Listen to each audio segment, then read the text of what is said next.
Muito bom dia a todos e sejam bem-vindos à 17ª Innovation Talk promovida pela ANI e desta vez dedicada ao setor dos resíduos. O meu nome é André Ribeiro, sou investigador do CBR, do Centro para a Valorização de Resíduos, e serei o moderador desta sessão, que terá como principal objetivo debater um tema bastante atual, como é o caso da gestão dos biorresíduos e o seu papel na promoção da economia circular. Importa salientar que os biorresíduos são atualmente um dos principais fluxos de resíduos produzidos a nível nacional. Só para vos dar o exemplo, em 2019, a quantidade estimada de biorresíduos produzidos, tendo por base a caracterização física dos resíduos urbanos,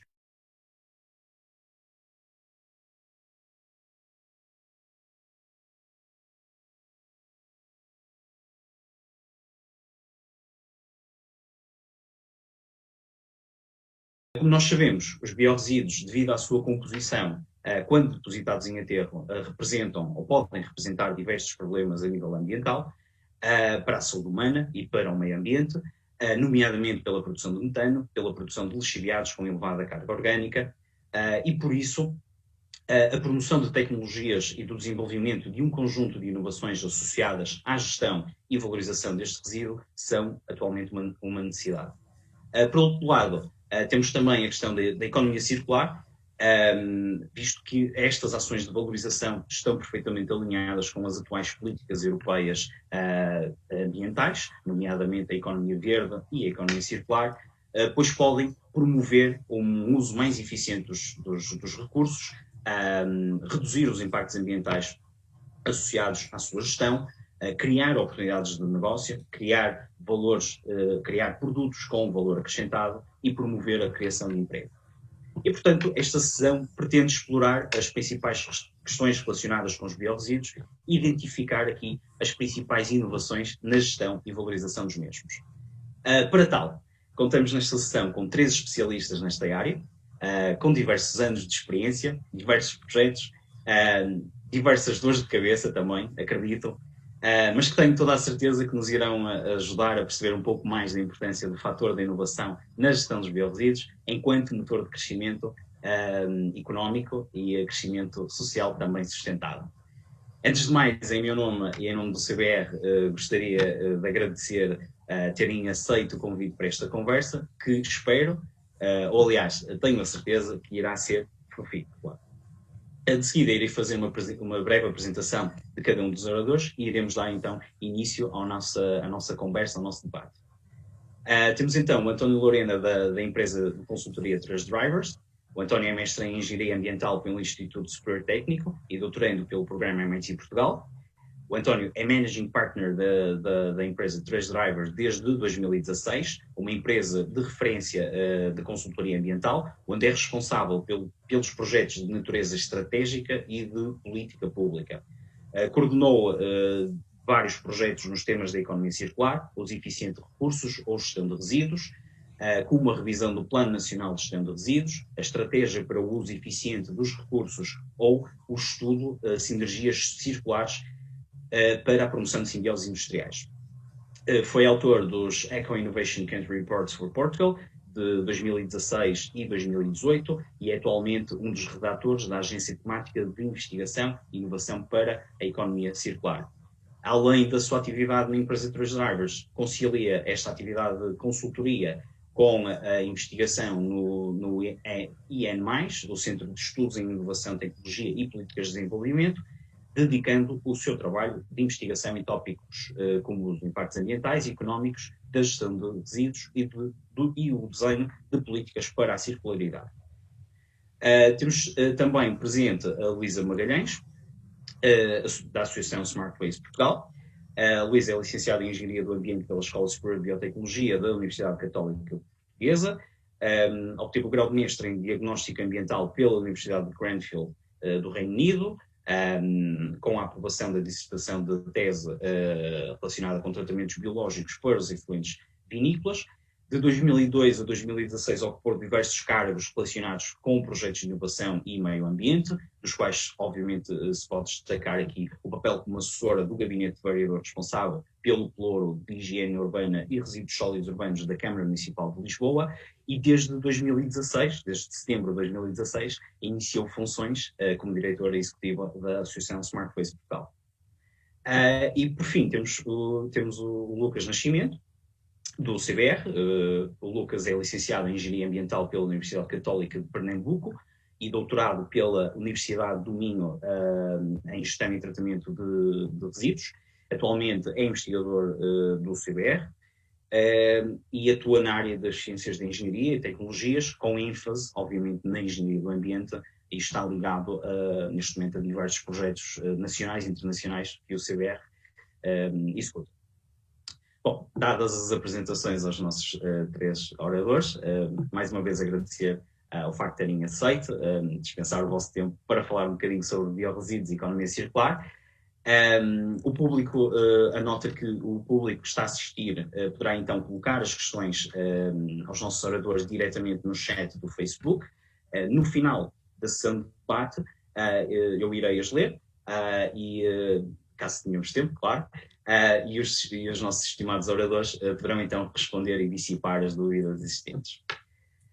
Bom, António, como referi, nós sabemos que atualmente são produzidos cerca de 1,9 milhões de toneladas de biorresíduos, pelo menos em 2019, e apesar do seu elevado potencial, também sabemos que atualmente a sua valorização ainda é pouco ou ainda é muito deficitária. Na tua opinião, quais são os principais motivos que explicam este, entre aspas, círculo imperfeito associado aos biorresíduos, e o que é que quais são as principais medidas ou ações para combater esta situação? Obrigado, antes de mais, André, obrigado pela apresentação e felicitar também a ANI e neste caso também o CVR pela iniciativa de dinamizar esta conversa.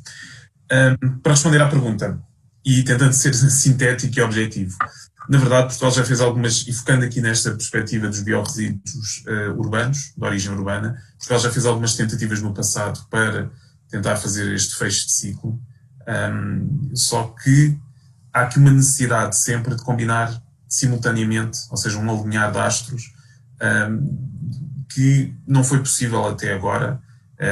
Neste momento temos um maior ímpeto porque há uma legislação, a Diretiva Resíduos, que aponta para esta necessidade dos países terem sistemas para a recolha e valorização de biorresíduos.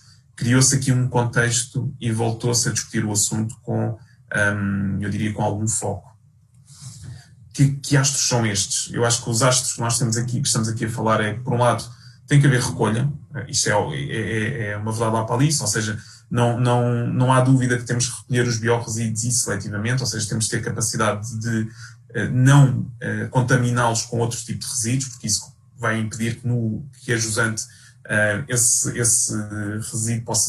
biorresíduo possa ser utilizado de uma forma ambientalmente e economicamente sustentável. Temos esse problema da recolha, temos também que ter maior capacidade de valorização. Apesar de Portugal ter muita capacidade, ela não está a ser utilizada, quer dizer, não responde ao 1,9 milhões que referiste, e bem, nem pouco nem mais ou menos. Temos algumas unidades no Porto, em Lisboa, mas depois temos outras unidades que hoje tratam os biorresíduos de forma de origem diferenciado. Esse diríamos que era o segundo astro que tem que estar alinhado. E depois o terceiro, que parece-me que é aquele por onde eu diria que começamos a alinhar, tem a ver com a questão da valorização justamente, ou seja, uma valorização económica interessante. Isto pode ser feito do ponto de vista tecnológico, ou seja, se nós encontrarmos uma forma de valorizar, ou seja, criar um produto do tratamento do biorresíduo, e se calhar tratamento nem é a palavra certa, é a transformação, porque o tratamento implica que nós simplesmente estamos a minimizar um impacto. Mas a transformação do biorresíduo num output com valor económico, que seja interessante, que cumpra uma função que o mercado precisa, é esse, eu diria, o da inovação. Essa transformação, quer dizer, existem vários processos que são os conhecidos e estão a ser trabalhados, e há muita inovação nesta área. Eu se calhar concentraria-me na outra vertente. Enquanto não tivermos esse mercado, Enquanto não temos essa capacidade de valorizar economicamente o output, eu acho que há aqui um papel que cabe ao Estado, de garantir que há um escoamento, uma valorização que crie todo o modelo económico para as ações a montante, a recolha e o tratamento aconteçam espontaneamente. Ou seja, nós sinalizarmos que este output, seja o biogás, seja no limite os hidrogénios produzidos a partir de fontes de recursos endógenos orgânicos como este, se nós começarmos a valorizar economicamente, tal e qual como se fez nas energias renováveis, etc., criar aqui feed-in tariffs ou alguma coisa um pouco mais ambiciosa, o mercado, as operações a montante vão acontecer. Sem esses astros estarem alinhados, parece-me que, e foi o que aconteceu no passado, não conseguimos fazer este círculo, não é perfeito, mas próximo do perfeito que falavas. Portanto, esta tripla hélice que tu falaste, a questão da recolha, capacidade de tratamento e depois dar destino ao produto. Sim. O composto, deixem-me só dizer, o composto não é claramente a valorização económica que se pretende, nunca conseguirá ser, nunca vai fechar a conta e motivar a montante. Tem um propósito ambiental, mas não um propósito económico. Ok. Luísa, a Associação Smart Waste Portugal tem por objetivo aqui potenciar e promover o resíduo como recurso.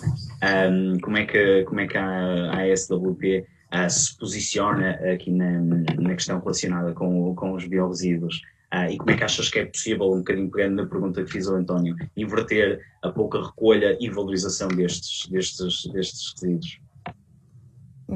Antes de mais, muito bom dia e agradecer também o convite ao CVR e à ANI para estar presente nesta iniciativa, que é muito relevante. E antes de começar a responder à questão, gostava de dar nota de que é a Associação Smart Waste de Portugal, para depois entrar no tema que faz todo o sentido para dar uma resposta mais construtiva. Ou seja, a Associação Smart Waste de Portugal foi criada em 2015 e tem por missão criar uma plataforma, uma rede de entidades que promova o resíduo como recurso económico e social e criar, no fundo, condições para uma transição para uma economia mais circular, reforçando também a capacidade de reação a fatores nacionais e internacionais de forma competitiva e tentando promover uma estratégia colaborativa através da inovação, investigação e desenvolvimento e também implementando soluções de geração de novos negócios. Nós, neste momento, somos uma rede com 128 associados de diversas áreas, que eu acho que é o interessante também da associação, e que são determinantes, no fundo, nesta estratégia colaborativa. De facto, a Associação tem promovido a economia circular, onde os resíduos se transformam em recursos, promovendo a sensibilização, a alteração de comportamentos, tentando promover a questão da reutilização, recirculação, que eu acho que é muito importante estes temas antes do fim de linha da atuação. E promovendo também a valorização de subprodutos, que é relevante. No âmbito da nossa atuação, temos dois grupos de trabalho temos vários grupos de trabalho, mas dois deles estão mais direcionados com esta área do que hoje aqui nos traz. Temos um grupo de trabalho na área do desperdício alimentar, sobre o tratamento colaborativo do desperdício, recursos, resíduos e perdas. E no âmbito deste grupo de trabalho, a ideia é tentar reunir a cadeia de valor e a academia e o setor associativo e tentar resolver esta problemática do desperdício alimentar, maximizando a valorização do desperdício e tentando estar ao lado da Estratégia Nacional de Combate ao Desperdício Alimentar, encontrando aqui soluções. Porque o desperdício, a grande parte dos biorresíduos vem do desperdício alimentar. Por isso é um tema que nós temos vindo a trabalhar, tentar encontrar barreiras, oportunidades nesta área. E como referido também pelo André, há uma grande quantidade de biorresíduos produzida, mas ainda há muito que vai parar a aterro. E temos também metas a cumprir, a recolha seletiva tem que ser implementada dos biorresíduos até ao final de 2023 e por isso também temos um grupo de trabalho que é na área da recolha de resíduos, que é em parceria com a EPSA, em que este grupo de trabalho achou que era importante fazer um estudo técnico e financeiro relativamente à recolha dos biorresíduos, contemplando aqui definição de critérios, indicadores e a formulação de proposta de elaboração até de um caderno de encargos para os municípios, para os novos concursos. Por isso este estudo é muito relevante. E partindo destes grupos de trabalho, na realidade, o que é que nós podemos fazer, o que é que consideramos que é importante para inverter esta baixa tendência de recolha e valorização? Já alguma coisa já foi referida pelo António, mas também eu acho que primeiro temos de trabalhar na parte da prevenção e redução. E aqui a sensibilização é muito importante e por isso é um tema que eu acho que é fundamental. Depois também mais oferta, no fundo, da capacidade instalada, não é? Que é o que está a ser trabalhado, tanto de recolha como de tratamento e de valorização, que é fundamental, e aí tem que haver mais financiamento e tem que ser analisado de uma forma integrada e regional, na nossa opinião. E depois também é importante o envolvimento da população, e se calhar falamos mais à frente sobre isso, ou seja, no fundo, na nossa perspectiva é importante que haja uma colaboração de todos os agentes, a academia, e trabalhar no fundo em conjunto esta temática para conseguirmos promover uma maior recolha e maior tratamento destes biorresíduos. Sim, acho que podemos voltar daqui um bocadinho a falar um bocadinho até do papel da sociedade civil, que eu também acho que é muito relevante, e a questão do desperdício alimentar, de facto, atualmente em Portugal, nós desperdiçamos em relação a números, são cerca de 1 milhão de toneladas de desperdício alimentar, e sim, claro, esse trabalho é preciso um trabalho muito grande, um esforço muito grande, quebrar essas barreiras e lançar novos desafios relativamente ao desperdício alimentar. Lucas, sendo o CBR um centro de interface tecnológica, como é que, e, portanto, mais dedicado à promoção e ao desenvolvimento de tecnologias, como é que o CBR está a posicionar na questão dos biorresíduos? Obrigado, André, pela pergunta. Boa tarde, bom dia a todos. Gostaria de agradecer primeiramente ao André pelo convite, como colega de trabalho, para participar dessa conversa digital. Também gostaria de parabenizar a ANI pelo evento, que realmente é de muita relevância no âmbito da divulgação científica. E respondendo a essa pergunta, André, é importante fazer um bocado de um contexto aqui sobre o que é o CVR. Como já referiste, o CVR é um centro de interface sem fins lucrativos e está localizado em Guimarães, na Universidade do Minho. O CVR possui 2 laboratórios acreditados pelo IPAC, e esses laboratórios realizam estudos analíticos na caracterização de resíduos, emissões gasosas e avaliação do ruído.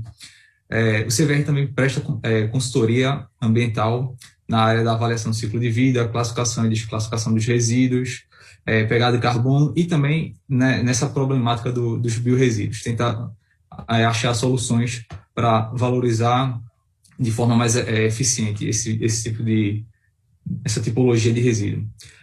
Dentro do CVR também existe o departamento de I+D+T, que é o responsável por desenvolver as tecnologias nos diferentes projetos do qual o CVR está envolvido. E também, com uma das principais funções do CVR é gerar conhecimento e tecnologia para a sociedade, de maneira geral.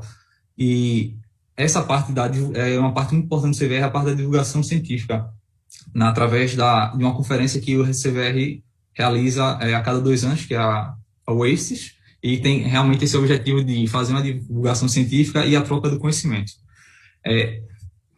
Eu fiz essa apresentação do CVR porque é importante para compreender que o CVR, desde a sua essência, vem sempre trabalhando com os biorresíduos, e é uma parte muito forte no CVR.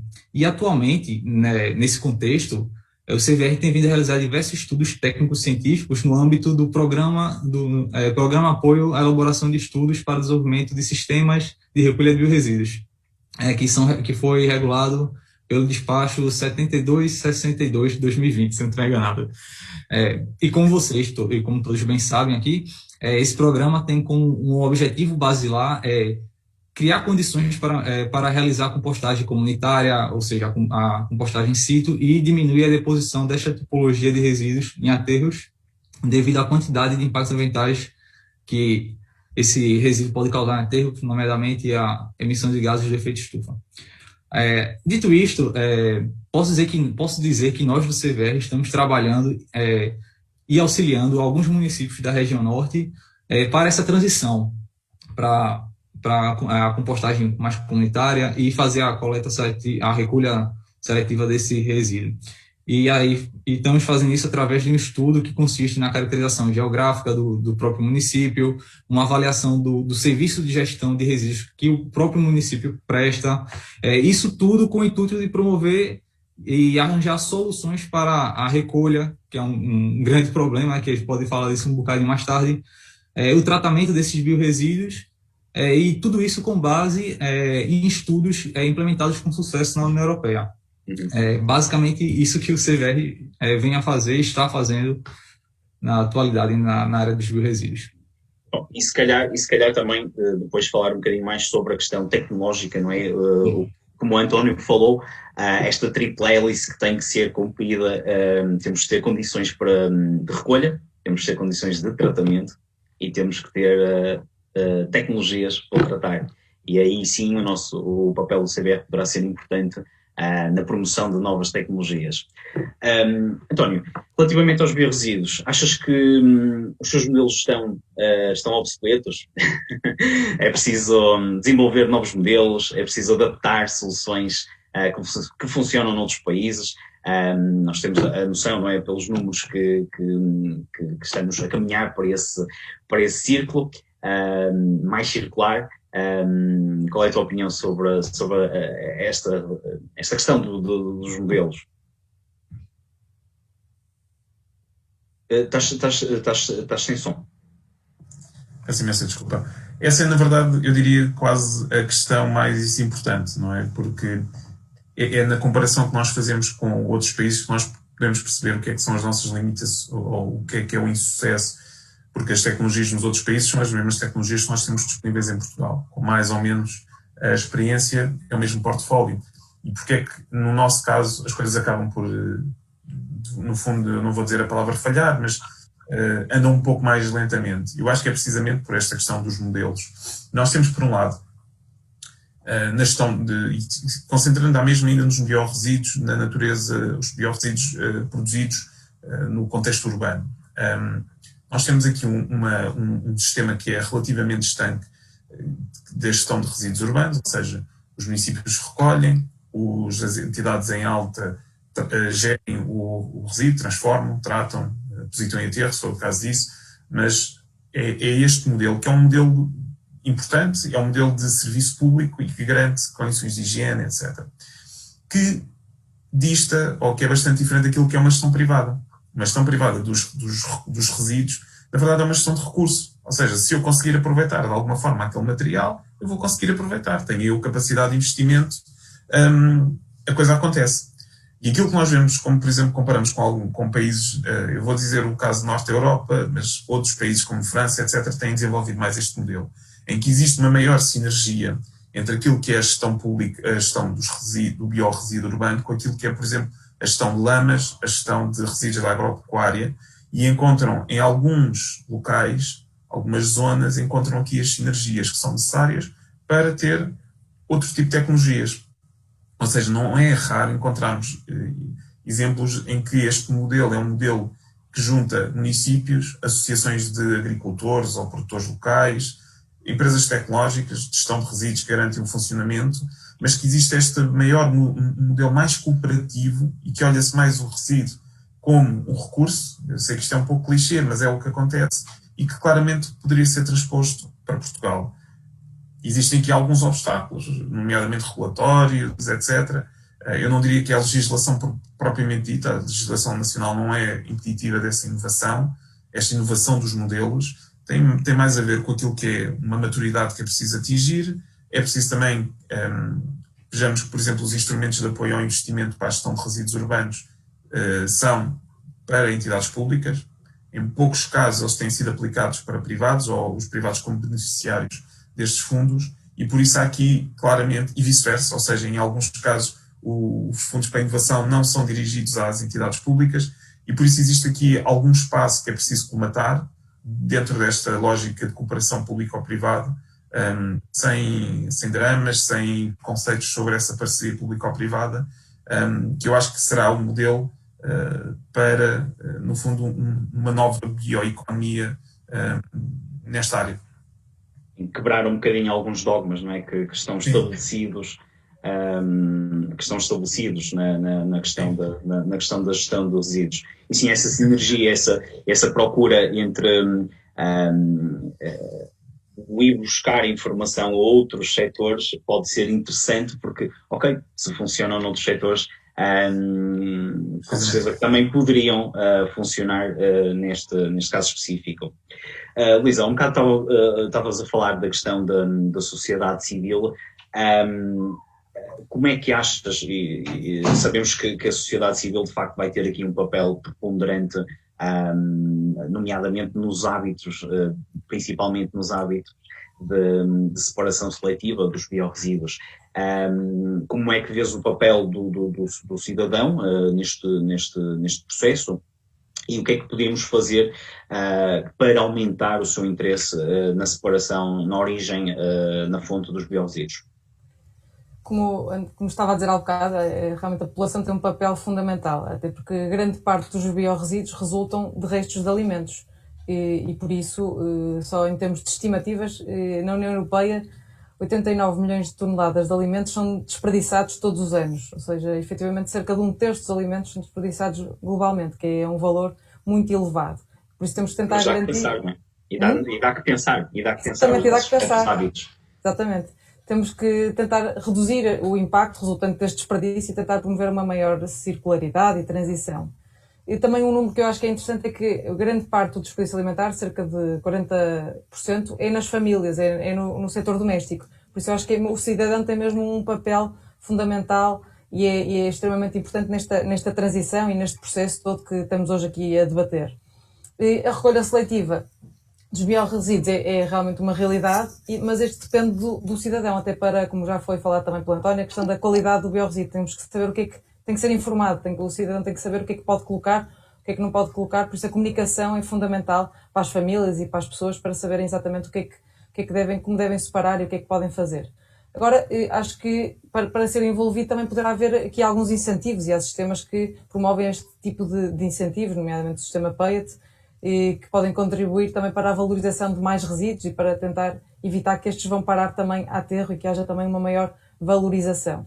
E também, eu acho que o cidadão já começa a ser envolvido e já começam a haver exemplos também para a redução e produção destes biorresíduos, através, por exemplo, da compostagem comunitária, das hortas comunitárias. Eu acho que começa a haver já a compostagem doméstica e o cidadão já começa a ter alguma sensibilidade para estes temas. Também casos e processos como cooperativas como a Fruta Feia, eu acho que as pessoas começam já a aderir a este tipo de iniciativas, em tentar evitar que haja muito desperdício e que haja muito rejeitado também da parte da produção primária. E, por exemplo, também projetos como o ReFood, acho que são todos projetos que começam a estimular para estas áreas também do redução do desperdício e, no fundo, redução da produção de biorresíduos, que eu acho que é por aí que temos que caminhar, porque o cidadão, de facto, é um agente da mudança e acho que, para além da cadeia de valor, o cidadão tem que ser envolvido em todo este processo e acho que é por aí que temos que trabalhar em conjunto. Era um pouco isto. Nós temos que alimentar esta nova realidade que como referiste e muito bem, que atualmente a sociedade civil está muito mais sensível às questões ambientais e temos que os alimentar com campanhas de sensibilização e de bons exemplos para a promoção desta mudança, não é? Lucas, mais em termos tecnológicos, porque já falamos um bocadinho aqui do papel até da recolha, a capacidade de tratamento e depois em termos de tecnologias de valorização. Como é que vês e quais achas que são os principais desafios ou tecnologias que podemos implementar em processos de valorização de biorresíduos, obviamente as convencionais, mas que outras tecnologias é que, como o António também falou, da produção, da potencial produção de hidrogênio através do biogás, que é uma tecnologia bastante interessante. Que outras tecnologias é que podem ser aplicadas aqui a este processo de valorização depois do resíduo para ser um recurso? Bem, assim, no que diz respeito a essas tecnologias, acho que podemos citar basicamente a compostagem acelerada, que envolve um bocado de biotecnologia, compostos enzimáticos para poder diminuir o tempo da compostagem, né? Porque, como sabemos, a compostagem normal demora quase 3 meses para a gente ter um produto final com certa qualidade. Então, e a digestão aeróbica também é uma outra tecnologia que podemos utilizar para os biorresíduos, mas eu ainda vou mais para a área da biotecnologia na questão da compostagem acelerada, justamente por diminuir o tempo, né, da compostagem em si, e também por potencializar o produto final, né, quando a gente escolhe certas bactérias para poder ter um composto com mais ácido úmico, fúvico, então isso acaba por potencializar mais e até melhorar o nível do composto em si. E até por falar nisso, André, a gente no CVR temos finalizou acho que agora no ano 2020 um projeto chamado Restum Valum, que é um bom exemplo de um projeto nessa área da biotecnologia para tratamento de bioresíduos. Vale salientar que esse projeto é um projeto Interreg Sudoeste, entre Portugal e Espanha, do qual o CVR participou. E esse projeto teve como objetivo principal a implementação de um processo de compostagem que permitisse a obtenção de um produto com elevado conteúdo de substâncias úmicas, com isso que eu falei agora. E para isso... Pode só explicar assim sucintamente o que é uma substância úmica, porque provavelmente pouca gente, ou algumas pessoas não deverão o saber, só sucintamente. Sim, a substância úmica é uma substância que contém dois tipos de ácidos basicamente, que é o ácido úmico e o fúrico, que são vamos dizer assim, um potencializador agrícola. E melhora as condições do solo e também aumenta, vamos dizer assim, aumenta a capacidade das plantas, as raízes das plantas reterem nutrientes do solo. E o projeto, o Restum Valum, teve o objetivo de identificar na compostagem e nas suas várias fases, né? No Brasil a gente fala como é que é? Já estou confundindo os termos brasileiros e portugueses, mas nas 3 fases da compostagem, né? Que é a termofílica, a mesofílica e a última, que é a maturação, no projeto identificamos quais são os micróbios, as bactérias, fungos existentes nessas fases. Depois selecionamos os micro-organismos que tivessem a maior potencialidade, né, para favorecer a produção desses compostos que queríamos, esse ácido úmico e fúvico, e depois reincorporamos esses micro-organismos no composto para acelerar todo esse processo. O projeto foi basicamente isso e teve bons resultados. O composto saiu, vamos dizer assim, potencializado. O composto final era superior a um composto, né, de um tratamento de compostagem convencional. Poderíamos estar então a falar aqui por exemplo, de um composto, um composto 2.0. Sim. Podemos falar nisso, sim. E o composto tradicional é 1.0, este seria o 2.0. É uma versão aprimorada. Exatamente, um composto aditivado com substâncias. E de facto aqui o António falou de uma questão muito importante, que é a questão do custo, não é? Do produto. E a verdade é que sabemos que o custo do composto produzido em centrais de valorização orgânica ainda é bastante reduzido, e por isso, António, não sei se queres falar um bocadinho sobre isso, mas estavas a falar da questão de não ser ainda tecnicamente ou financeiramente viável produzir, não é, composto. Isto poderia ser um passo para, quiçá, aumentar o custo do produto, digo eu.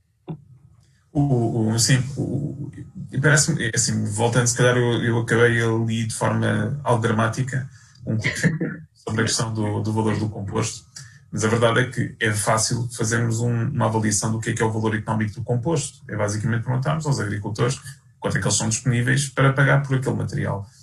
E não é um valor que economicamente consiga justificar todo o investimento e a operação a montante. É nesse sentido. Mas também não tem que o ser, no sentido em a transformação, o tratamento de resíduos orgânicos também tem um valor ambiental, e esse, de alguma forma, é coberto por aquilo que são as tarifas de resíduos e etc. Pronto. Quer dizer, dito isto, se nós conseguimos, e claramente quando nós falamos dos modelos de economia circular, falamos que a valorização de orgânicos, de matéria orgânica, deve procurar o maior valor e a substituição daquilo que são produção de valor de produtos de valor acrescentado, ou seja, mesmo fora do composto podemos produzir produtos de base biológica que podem ter uma função como suplementos alimentares, etc. E esses processos de transformação novamente, em oposição ao tratamento, que é o termo que nós usamos no setor dos resíduos, mas estes processos de transformação precisam de ser desenvolvidos. Incentivados, não é? Exato. Incentivados. E claro, e como estamos a falar, e aqui fazendo a ligação à ANI e a todo o contexto do Sistema Científico e Tecnológico Nacional, isto são desenvolvimentos tecnológicos, isto tem risco, que até é uma questão crítica, porque o setor dos resíduos não é um setor, vamos dizer, inovador nesse aspecto. Tem, através de entidades como a CVR, feito esse trabalho, mas o setor em si não é um setor propenso à investigação, seja porque é um setor regulado, ou seja, é um setor que não aceita o risco de forma... Não é fácil aceitar o risco.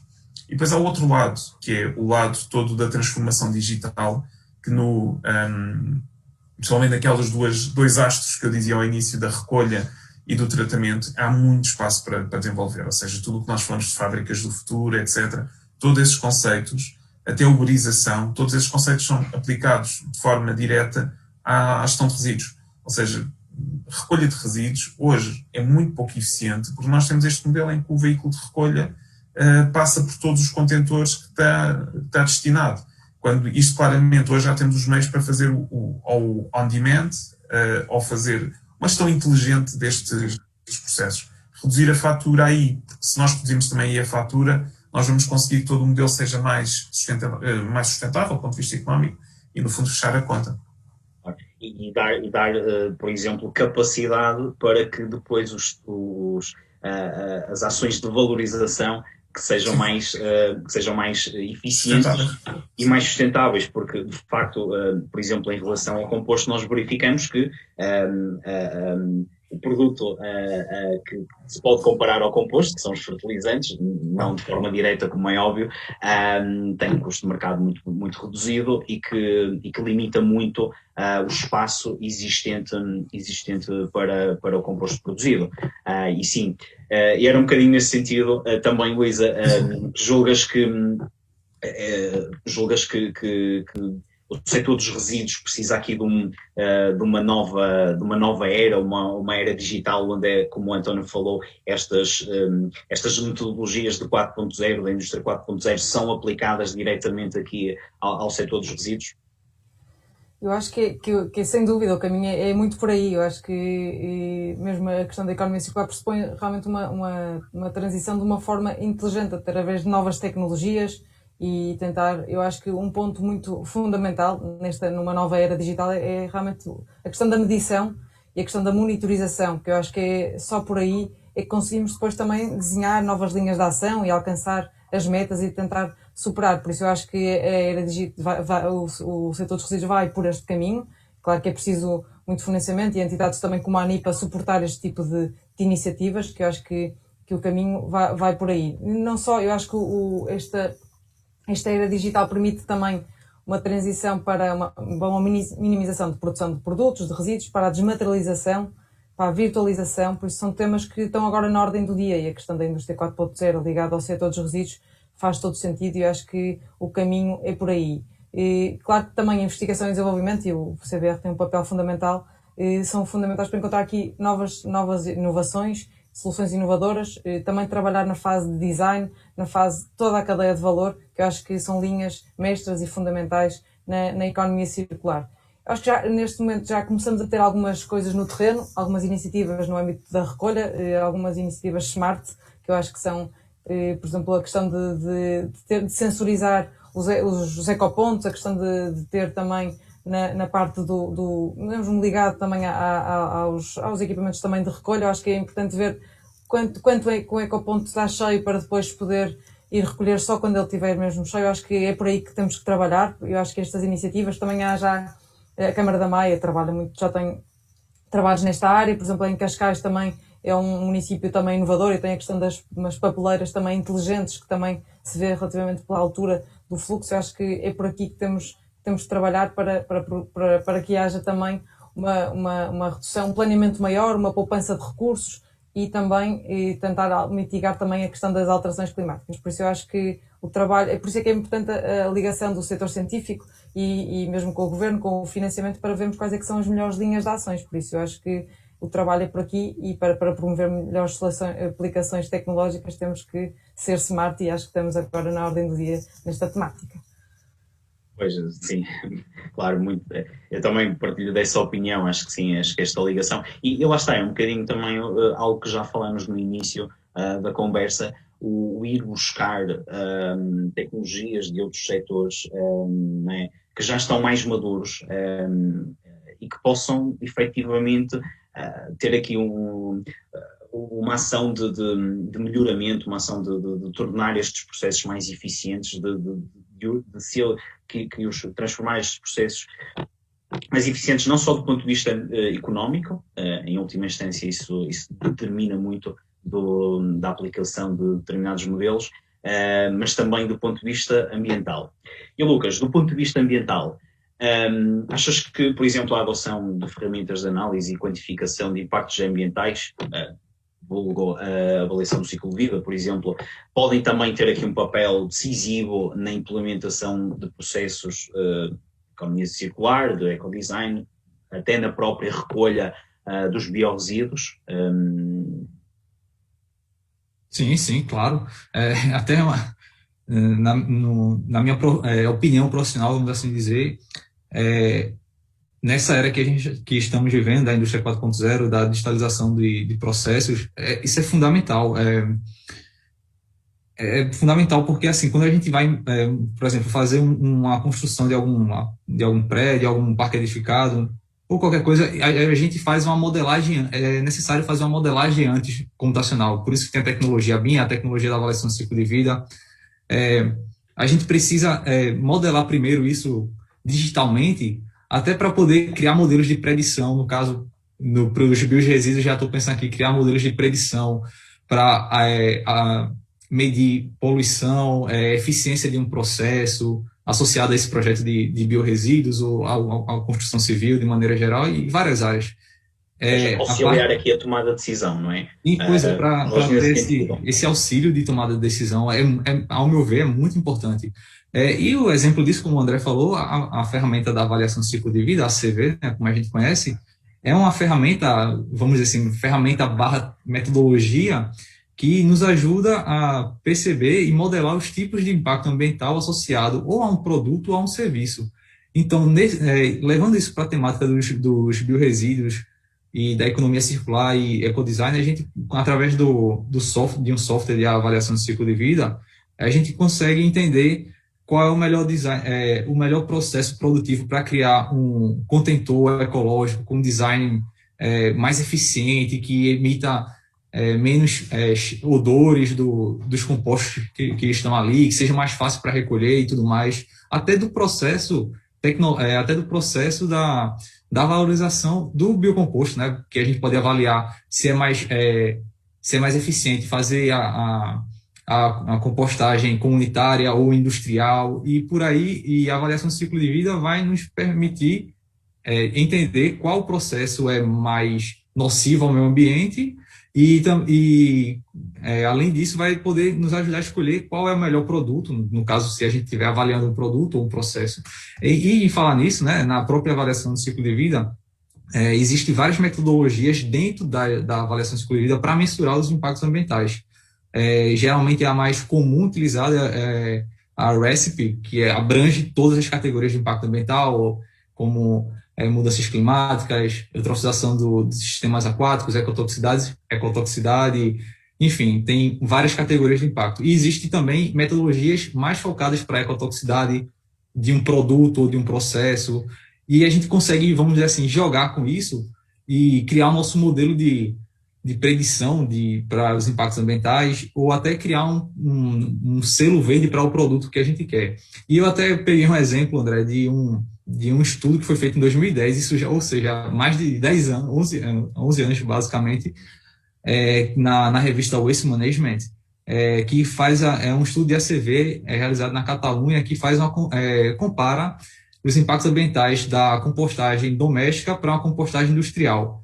E o estudo, resumindo, provou que a compostagem doméstica ela emite 5 vezes mais gases do efeito estufa. Mas quando se compara com a compostagem industrial, os efeitos adversos são 53 vezes maiores, porque está envolvido o consumo energético da instalação que está fazendo tratamento, o transporte associado, as pessoas que trabalham, eles conseguem avaliar todas essas etapas. Então, na conclusão desse estudo que eu achei aqui, fala que, querendo ou não, a compostagem comunitária acaba por ser melhor do que uma compostagem industrial, mas que ambas são necessárias no projeto, porque uma é complementar à outra. E eles conseguiram definir isso através de um estudo de avaliação de impacto ambiental, de avaliação de ciclo de vida, que mostrou por A mais B, de forma bem pragmática, que a melhor forma é essa, devido a, como disse, a capacidade de quantificar, né, e como a Luísa falou, a necessidade de monitorar esses parâmetros, como o ecoponto cheio, ou se tem algum nível de lixiviado naquele ecoponto. Isso é fundamental para essa área dos bioresíduos e da economia circular de maneira geral. Sim, até porque temos também sempre que ver que estamos dentro desta questão, deste chapéu do desenvolvimento sustentável, que prende sempre a questão, obviamente, a questão económica, a questão social e a questão ambiental. E, de facto, também me parece que as ferramentas de ACB são, ou podem ser, uma ferramenta que auxilia a tomada de decisão, mais na perspectiva ambiental, como é óbvio, mas auxilia aqui a tomada de decisão da adoção de determinados modelos, o que já falamos, também pode ser um dos critérios para definir. Nós já estamos aqui a alongar-nos um bocadinho, portanto eu vou-vos pedir na próxima pergunta que sejam um bocadinho mais sucintos, também para dar espaço aqui a algumas perguntas que nos têm surgido do público.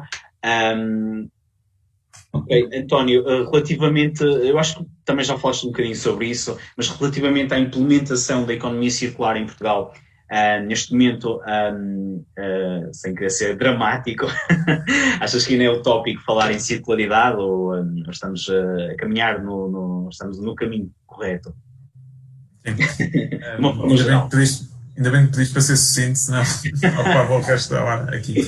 Não, eu só queria, em relação a isso, e naturalmente, quer dizer, é utópico no sentido em que é impossível nós atingirmos um estado de circularidade perfeito, isso não é propriamente.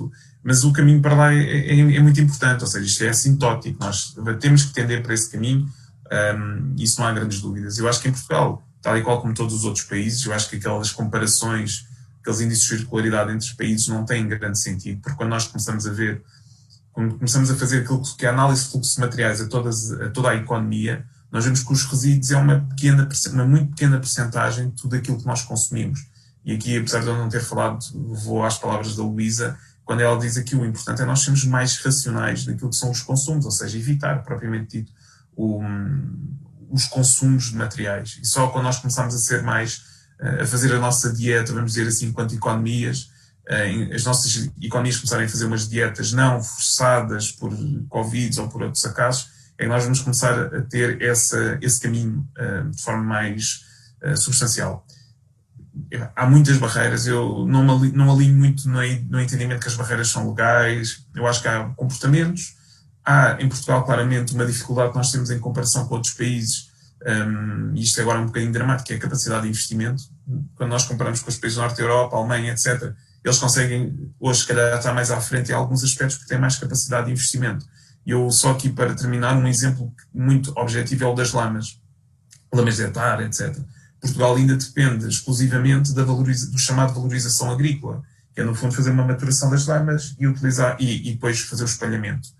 Quando nós vamos ver este indicador noutros países, o que nós vemos é que muitos aproveitam estas lamas para fazer produção de energia. E isto é uma questão de capacidade de Portugal de fazer investimento em infraestruturas que têm payback, que fazem sentido, mas falta capacidade para fazer o investimento e fazer esse caminho de forma um pouco mais rápida nessa transição para a economia circular. Sim, e António, falaste das lamas e a verdade e a realidade é que devido ao tratamento de efluentes industriais, muitas das lamas depois têm metais pesados que é um bocadinho aquilo que falávamos de biorresíduos, não é? A qualidade do mesmo para ser tratado. e as lamas não têm, em muitos casos, e são depositadas em aterro. E problemas sanitários, sim. Exatamente, com todos os problemas associados a isso, eu também acredito, e aliás nós no CBR defendemos isso, tanto que temos projetos felizmente financiados pela ANI para valorização energética de lamas de hectare, porque também vemos isso como um caminho para escoar um resíduo que é produzido em muita quantidade também em Portugal. Luísa, também peço para ser um bocadinho sucinta, sendo que um dos principais objetivos da ASWP é de facto atuar, como eu disse, aqui na cadeia de valor. Como é que vês aqui a implementação das simbioses industriais para a promoção da economia circular, ou algumas barreiras, ou como é que vês isto? Eu acho que as simbioses industriais é fundamental, e a parte da colaboração é fundamental. Acho que em Portugal ainda não se começa a ver que a economia circular é uma oportunidade em termos de redução de custos, e quanto mais partilharmos os fluxos tanto de materiais, de energéticos e de água, com o objetivo de fechar os ciclos, acho que é mais fácil. Ou seja, a partilha de problemas, às vezes podemos encontrar, eu acho que soluções que uma entidade também pode servir a outra. Eu acho que é muito importante esta partilha para não haver também duplicação de esforços, e pode ser muito importante para a resolução de problemas em geral.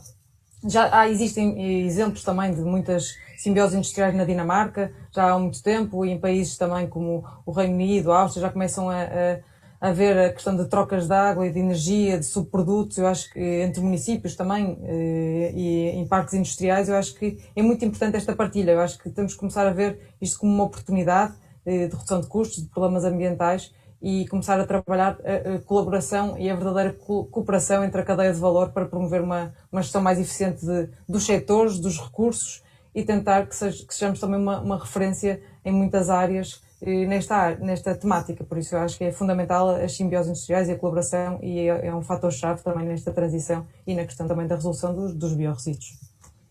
Muito bem, obrigado, Luísa. Olha, Lucas, uma pergunta mais ligeira, e aproveitando que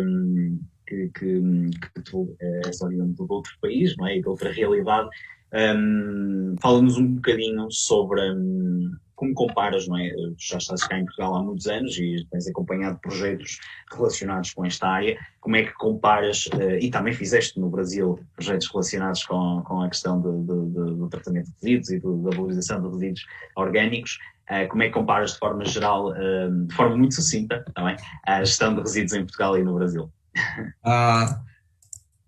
É até complicado falar isso.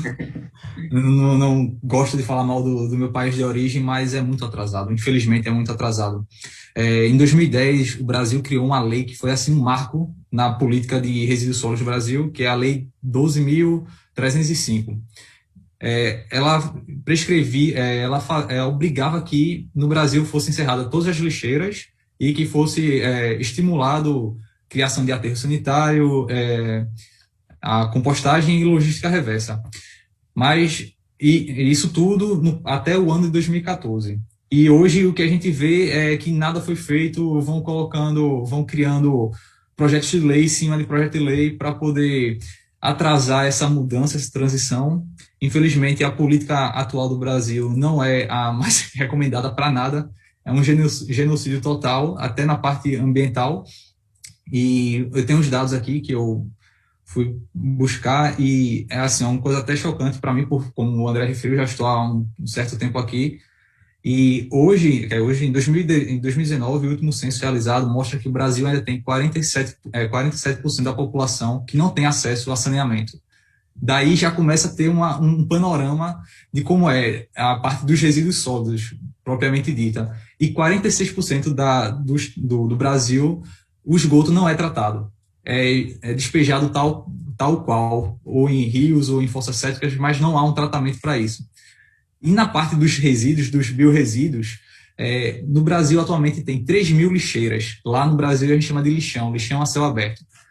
Nos 5.000 municípios que existem no Brasil, mais de 5.000 municípios que existem no Brasil, há 3.000 lixeiras espalhadas pelo Brasil, sendo que na região Nordeste, que infelizmente é a região de onde eu venho do Brasil, é a que tem mais lixeiras. E isso causa... há uma deposição incorreta, né, desses resíduos, primeiros por ser na lixeira, mas também os resíduos são acondicionados de maneira irregular de forma geral. Nesse censo, tem aqui uma estatística que de 29 milhões de toneladas de resíduos sólidos urbanos, os resíduos indiferenciados, foram depositados em lixeiras, em regiões de ribeirinhas, ou então jogados em qualquer lugar, assim, sem a menor consciência ambiental. Eu não tenho como assim comparar o Brasil e Portugal, porque é uma realidade completamente diferente. Portugal tem seus problemas, como qualquer país tem, mas está bem avançado em relação ao Brasil nessa parte da gestão dos resíduos, nos tratamentos em si. É uma pena, mas assim, ainda bem que tem muitos pesquisadores no Brasil que tentam mudar essa visão, né, e tentar confrontar o governo para poder estimular mais a coleta seletiva, que não é efetiva lá na região, na região Nordeste, no Brasil, de maneira geral, não é muito efetivo. Esperemos ser um bom exemplo. Portugal pode ser um bom exemplo para o Brasil de como tratar, pelo menos, uma parte dos resíduos sólidos urbanos, que no Brasil é um pouco esse desfalque. Muito bem. Eu gostaria imenso de agradecer, então, aos nossos oradores por estas explicações, muito pertinentes sobre esta temática. Vamos dar só início aqui ao espaço de perguntas que o público nos colocou no chat do Facebook. Temos aqui algumas perguntas. Eu vou colocar aleatoriamente, até porque não tive a oportunidade de ler concretamente o conteúdo, mas irei colocar a cada uma.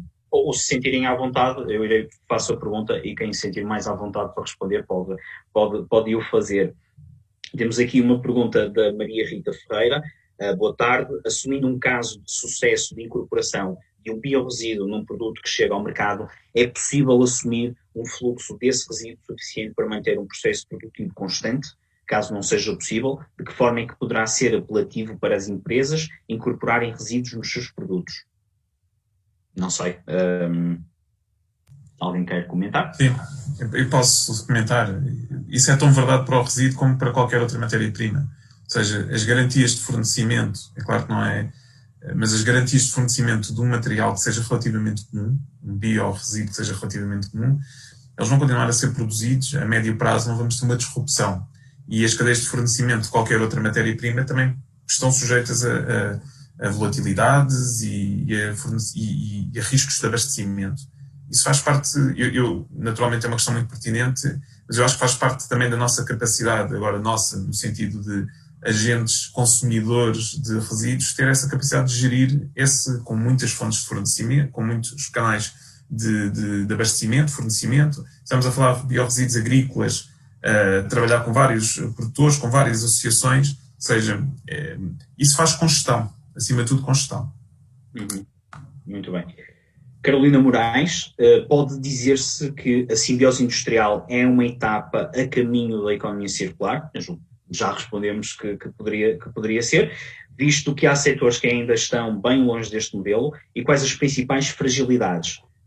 O financiamento, a política fiscal ou o próprio enquadramento legal para projetos mais circulares? Não sei, Luísa, queres comentar um bocadinho? Eu acho que já abordei um pouco isso. Eu acho que todas as barreiras e lacunas que foram mencionadas são todos entraves. Eu acho que, e também, como eu falei, a questão de cultural também. Eu acho que muitas vezes as indústrias estão ainda de costas voltadas e não trabalham em conjunto, e também é uma dificuldade, e não veem exatamente estas oportunidades de trabalhar as simbioses industriais. Ainda há alguns entraves legais, claro que sim, e há falta de financiamento e também de visão. Eu acho que aqui também começam a aparecer agora mesmo em termos de novas legislações e estratégias em que focam muito esta temática, em termos europeus também, e o Plano de Ação para a Economia Circular europeu apela muito à questão das simbioses industriais, por isso eu acho que é tudo um caminho que começa a traçar-se e temos que tentar trabalhar todos para ir neste sentido.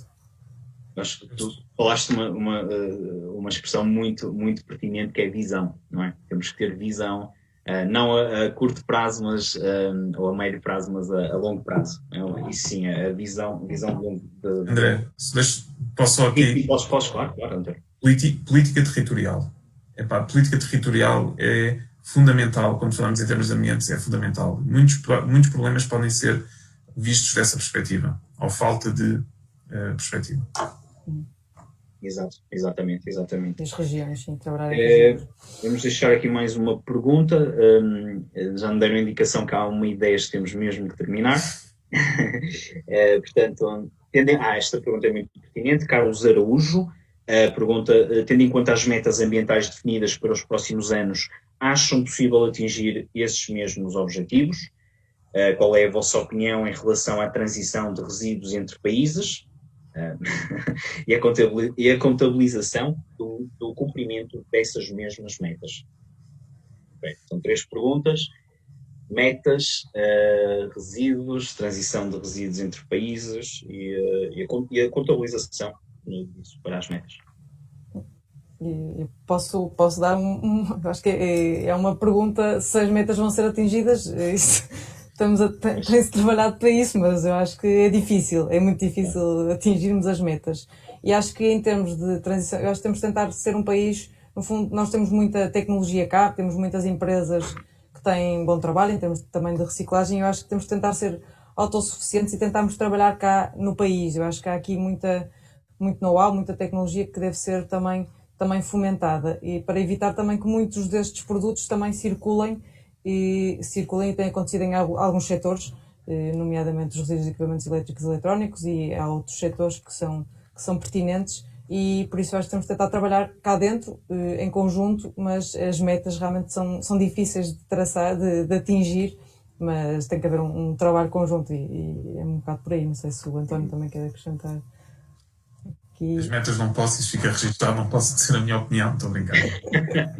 Mas em relação só a esta questão de, se calhar, das transferências de resíduos, nós temos aqui uma dualidade. E claramente eu diria que para funcionar como mercado e isto ser tratado como recurso, então deve haver alguma liberdade do mercado, pelo menos europeu. Mas, por outro lado, se nós não garantimos que existe qualidade de tratamento entre os países, então aí não pode haver. Ou seja, ou jogamos todos no mesmo jogo e temos todos o mesmo nível de exigência com os processos, ou então não funciona. E isto é verdade na Europa como nos outros países. Aquelas imagens tristes que nós vemos, por exemplo, quando falamos de resíduos têxteis ou de elétricos e eletrónicos que são exportados para outros países e aquilo transforma-se no passivo desses países, e lavamos nós as nossas mãos do assunto, isso não podemos ter. Agora, é isso. Não me estendendo mais, é isso. Tem aqui mais uma pergunta, se alguém quiser, de forma mesmo muito rápida, do Centro de Gravitar Permanente.